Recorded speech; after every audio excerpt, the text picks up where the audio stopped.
السلام علیکم ورحمۃ اللہ وبرکاتہ۔ ناظرین کرام، آج میں آپ حضرات کے سامنے بچے کی پیدائش میں آسانی کے لیے ایک عمل بتاؤں گا، ایسا عمل کہ اگر اس عمل کو کیا جائے تو پھر نارمل ڈیلیوری ہو، آپریشن کی نوبت نہ آئے اور بچہ ہر طرح کی پریشانی سے، آفت سے محفوظ رہے، بچہ بھی محفوظ رہے اور بچے کی ماں بھی محفوظ رہے۔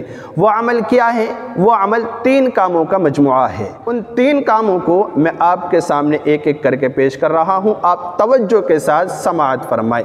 پہلا کام جو کرنا ہے یہ اس وقت کرنا ہے جب آپ کو علم ہو کہ حمل ٹھہر چکا ہے، آپ پریگننٹ ہو چکی ہیں، یا کوئی بھی عورت ہے وہ پریگننٹ ہو چکی ہے، جب اس بات کا اس کو علم ہو تو یہ پہلا کام کرنا ہے۔ کیا ہے؟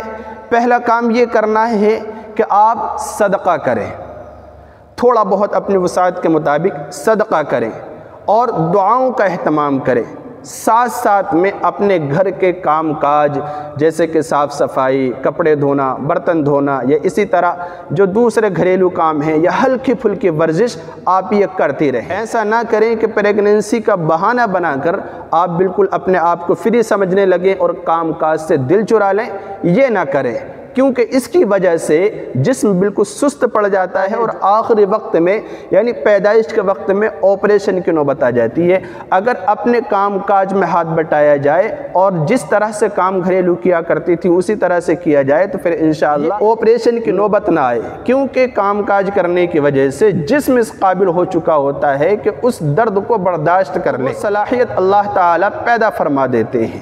تو یہ کام ضرور کرنا ہے، پہلا کام۔ اور دوسرا کام جو میں آپ کو بتا رہا ہوں یہ اس وقت کرنا ہے بچے کی پیدائش کے وقت جب آپ کو درد شروع ہو جائے، وہ درد جو بچے کی پیدائش کا سبب بنتا ہے، چاہے وہ 1 دن پہلے ہو یا چند گھنٹوں پہلے ہو، اس وقت میں یہ عمل کرنا ہے۔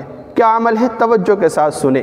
سورہ انشقاق 30ویں پارے کے اندر ایک سورت ہے، اس کے شروع کی جو 5 آیتیں ہیں، اذا السماء انشقت واذنت لربها وحقت، میں اسکرین پر دکھا بھی رہا ہوں، واذنت لربها وحقت واذا الارض مدت والقت ما فيها وتخلت واذنت لربها وحقت۔ یہ 5 آیتیں کسی میٹھی چیز پر پڑھ کر، چینی پر یا گڑ پر، اگر گڑ مل جائے تو بہتر ہے، گڑ پر پڑھنے کے بعد دم کر دیں اور ایک پانی پر بھی دم کر لیں، 1 گلاس پانی پر، اور یہ گڑ اس پانی کے ساتھ اس عورت کو کھلا دیں جس کے یہاں پیدائش ہونے والی ہے، جو پریگننٹ ہے، جس کے ولادت کا وقت قریب ہے، اس عورت کو کھلا دیں۔ یہ عمل خود بھی کیا جا سکتا ہے اور دوسرے سے بھی کرایا جا سکتا ہے، یہ عمل کیا جائے۔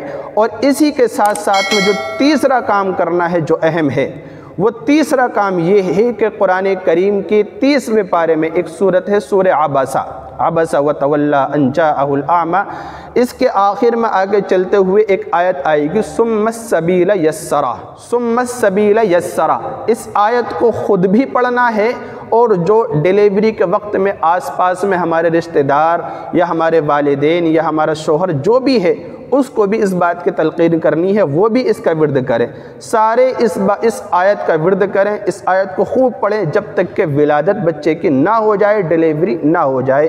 یہ 3 کام اگر کر لیے جائیں تو انشاءاللہ بچہ بھی محفوظ رہے گا ہر طرح کی آفات اور پریشانی سے، اور آپریشن سے بھی نجات حاصل ہوگی، ڈیلیوری نارمل ہوگی، بچے کی ماں بھی ہر طرح کی پریشانی سے محفوظ ہوگی۔ بہت اچھا عمل ہے، اس کو ضرور کیا جائے۔ اللہ تعالیٰ آسانی کا معاملہ فرمائے۔